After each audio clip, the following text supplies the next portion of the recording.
welcome back to my channel.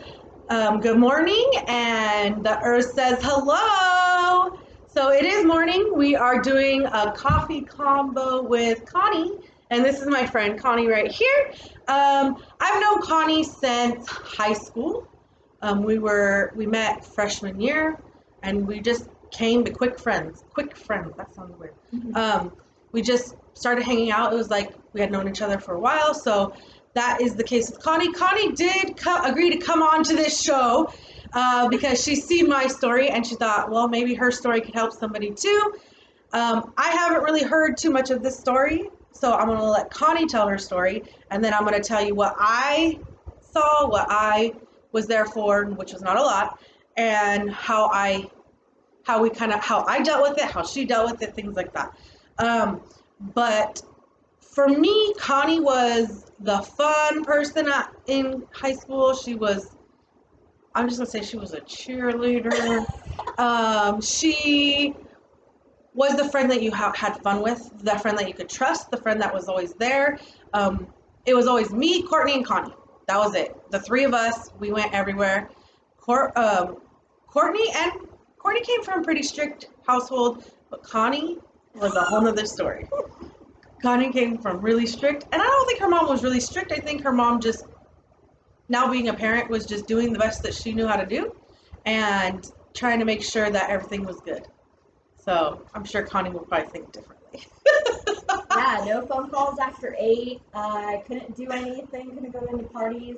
They would have to send a message to my pager that they would be there in like 5 minutes, and I would hop out my window, run to the corner, hop in their car. That's pretty much how it went. She had one of those phones, this is totally going to date us, that you could call and it was clear and it would light up. And so that way she could get phone calls, but nobody would hear it. It would light up so she knew when the phone was ringing. Yeah. And I had to turn the ringer off, carefully, so my mom wouldn't say, but yeah. And then she was either spending the night at my house or Courtney's house, so that way we could go out, because she says she wasn't allowed to party, but that doesn't mean that that's what happened. So I don't remember when this all started. I don't remember when you met him. I don't remember any of that. Yeah. I just remember, okay, yeah, you met him and you were together. So go ahead, take it away. I'll just interject as needed. Okay. So like Liz said, I saw her story. I lived her story with her for a period of time. And I went through something, domestic violence. It's something that I never thought that I would ever go through. I was 21. I'll definitely say that. Yeah. If you were to ask me when we were in high school, who do you think would be a victim of domestic violence, I would never have said Connie, because she was strong, she was vocal, she just wasn't that person that I would think would put up with it or allow it, or I felt like she was a strong enough person to say something. Right. But things change, and people change who you are. Absolutely. And that's exactly what happened. I was 21 when I met my kid's father, and it was like love at first sight. It was exciting. He was 6 years older than me. So we didn't really party. We just lived life. I know that he now that I look back, he kind of used me for my credit, and I had a good job. We got a condo, sold it, got a house. What 22-year-old has a house? I had a nice car. So it was all materialistic, but thought I was happy. And it was all things that we could see Connie doing. We could see her living a successful life. And we felt that was what, and I say we because I'm talking about me and Courtney, but we felt like that was exactly what Connie was destined to do, was to be successful. Yeah. So it wasn't anything that we were surprised by, really, honestly. Yeah, and so it took about 4 years of just living the basic life of that, and then I ended up being 24, and I'm like, what am I missing? What's my next step? I have my own business, we have a house, we have 2 dogs, we have everything. So what is missing? And I thought, okay, a child. And so I got pregnant. Unfortunately, I miscarried, and when I miscarried, that's when it struck.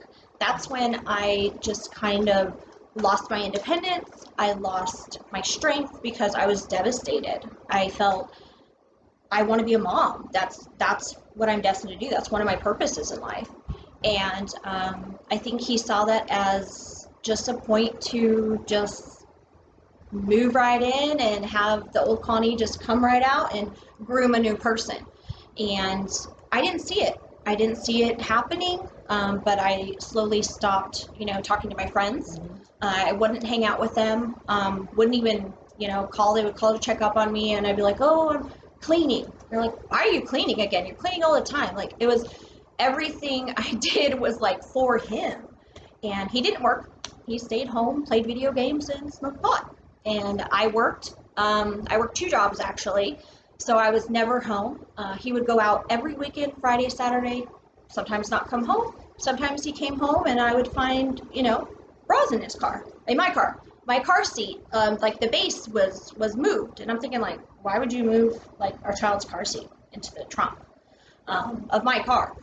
And we had Madison, and we had a period of a good like run. And I want to say period because it was a cycle. Every about 3 months we would be good, and then something would make him mad, and that's when he would start to be violent. The first time he hit me was when Madison, I think, was like 3 or 4 months old. I said something. I don't even remember what I said, but he would grab me right here.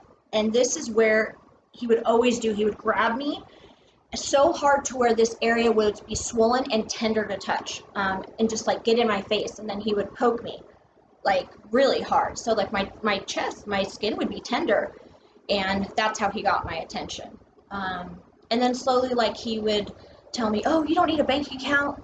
Let's just put everything in my name. And you don't need any of this. I'll give you the money. It's easier to maintain 1 bank account instead of 2. And mind you, we were not married. So, of course, I was like, okay, sure. I didn't think about it because I did all the bills and everything. But one time I ran out of gas and I'm like, I don't have a debit card. Like, I don't have anything like on me. So what am I supposed to do? So of course I had to call him, and then he came down, put gas in the car, and I'm like, why can't I have a debit card? And he's like, oh, it's easier not to. I need to track your spending. And I'm thinking, I work. Like, I'm thinking in my head, I work. He's not working. Why wouldn't I have access to my own money? And it just went to bills, and it went to his habit. And a habit by I mean is marijuana. Which, some people can handle a little bit. He was smoking like 10, no joke, 10 times a day. He'd go out in the garage, do the little volcano thing or whatever he did. But it was something that, turned him into a different person. And so as it progressed, I had Caitlin. Caitlin and Madison are 18 months apart. So what was the baby shower that I went to? Oh, the baby shower was Madison. Sorry. Okay. So my first child, we had a baby shower. Because I worked the weekends, we had to have it at Friday night. Most of his friends were there, and I invited Liz, Courtney, and I think I had one other friend there. Everyone else, I didn't even really know. They were his friends. And I'll let Liz tell a story about what happened. I met them outside and was like, here's the warning. Yeah. So she came outside, and me and Courtney are just kind of sitting there, and she's like, don't bring up the past. Don't call me Connie. And I'm like, what the fuck? Your name is Connie. Right. She's like, no, you're going to call me Constance. I said, no, I'm not. I don't know you as Constance. I know you as Connie. You will forever be Connie. And don't say this and don't say that. And I'm like, what? And like I said, we never imagined that this would be happening to Connie. So in our minds, we're just like, oh, Connie's just being secretive. It's okay. We've lived this with Connie before, like, okay, no problem. And I would tease her, like, oh, I'm going to say what I want. But of course, I wasn't going to say things. I just like to rile her up a lot. So that should have been our clue that something was going on. We didn't, but like, we were young, and we didn't ever think that this would be happening to Connie. We didn't ever think that any of this, me and Courtney were very naive in a lot of things. So we were just okay, and we felt like we kind of had a tiptoe when we were there. And that was really, honestly, probably the last time I saw Connie. in a very long time. Very long. I don't even know when I can't even tell you when was the next time I saw you, for Yeah. sure. Yeah. For sure.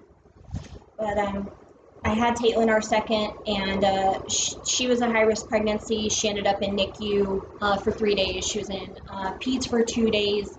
I lived at the hospital. It was super traumatic. I was like, I'm never having any more kids. Like, she ended up being fine. It was just a very long labor, and so she's doing amazing now. But after her, I gained a little bit of strength.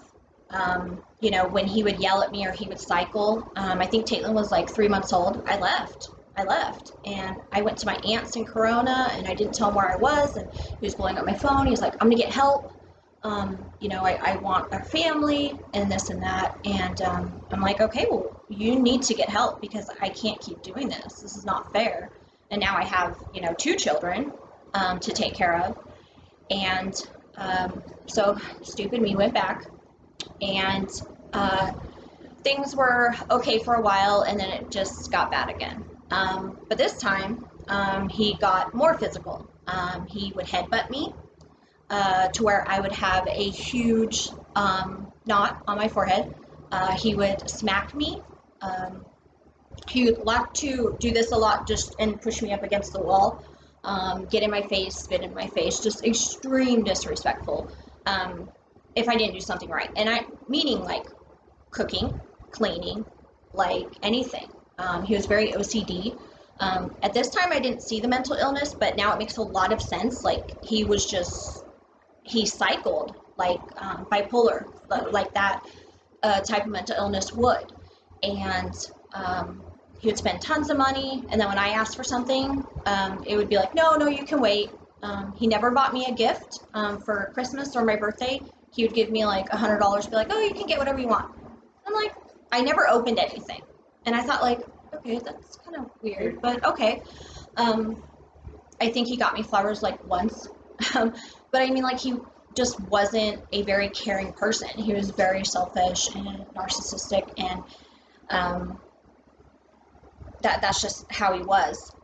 There did come a time where he was diagnosed with cancer, but it was a tumor type cancer. He did have surgery. That was a very stressful time for us. He wasn't as abusive. He was trying to talk me into having another child. He wanted to try for a boy, especially if he, wasn't gonna, if he had a He wasn't gonna make it. yeah, exactly. Thank you. And so I was like, okay, things have been going okay, and I was like, okay. And so I got pregnant right away, and that was with Dalton. So Dalton was born a couple months after he had a surgery, so he was recovering and everything. And mind you, he was fine. He could walk. He still had his leg. He just had a part of his bone taken out. He was able to walk. He was able to do things on his own. And during this time, when I had Dalton, the verbal abuse got really, really bad, to where he would scream and yell at me if I didn't do something right, or anything like that. And most of the time, he didn't even have the kids. The kids were with my mom. So my mom had 3 kids, plus she had her husband, who she was a caretaker for. So I also he pinned yeah, good old Jack. Oh man. That's another story. Oh Lord. Yeah, he tried to pin me against. I didn't have any relationship with my brother. I had very little relationship with my mom. The only reason is because we needed her. He needed her to watch the kids so he can, do his thing while I was at work. And so one day, it just got so bad to where I started sleeping in my daughter's room. So I had Madison, who was 4, Caitlin was 3, and Dalton was about 18 months. And I would just sleep on the floor in their room because I didn't want to be around him. And he said that, oh, we'll get therapy. And he had a really bad night one night, and he told me he wished that he would have pushed me down the stairs when I was pregnant. And I was just like, wow, like, I don't even know who you are. Like, I don't even know, like, this person is not the same person that I met, 8 years ago. We were together for 8 years, 4 years without children. And then the kids just came one right after the other. And so I was 29 at this time. And I remember praying one night and I just said, God, give me the strength to either endure this and I will sacrifice myself for my family, or give me the strength to leave. Well, he gave me the strength. The next morning, I had Dalton in the high chair and I had my two girls. They were watching cartoons, but they had a direct shot, like eyesight, to see me. And he came downstairs and yelled at me over something, and I was just like, okay. And he said I gave him a look, and that's when I got punched in the face.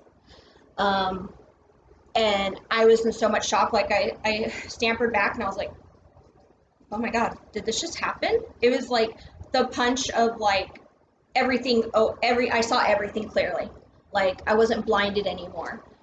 And so for about 30 minutes, I got slapped. I got, this type of thing pushed against the wall again. I was pleading with him, let me just go to the restroom, so I could get my phone. We didn't have any phones downstairs. And all I saw was, Dalton was just like, oh my God, what's happening? And he not really able to like understand anything. My girls were holding each other like this on the couch, like scared. And I looked at them and I thought, okay, I'm either gonna die here or I need to think about how I'm going to get out of this situation. And so I endured it and everything, and my face was all puffy and bleeding and everything. And so I called his mom and I said, I don't know why I didn't call the police, honestly. I just wanted to get out of there. So I called his mom and I said, hey, you need to come right now, like right now. I'm leaving with the kids. And so yeah, that's pretty much how it happened. I never went back. I left with my kids, one backpack, and started over with nothing. He wouldn't give me anything. I had access to nothing. All I had was a vehicle, because thank God that was in my name. So yeah, I didn't even have a cell phone. I went to my mom's house, knocked on the door. She opened the door and fell to the floor because of my face. And no one knew. No one knew, because I was ashamed. I was ashamed that I allowed someone to abuse me and treat me like that. And it wasn't in her character. It was not. It wasn't who she was. Yeah, you just change over time. That person changes you bit by bit. So it took a while. It took a long time. 8 years, that's a long time. Yeah. But that slap to the face, it was like, whew, I can see clearly now, the rain is gone. Like seriously, I know I'm not a singer, sorry guys. But yeah, that's exactly what happened. And I've been going, I've been on my own since 2011.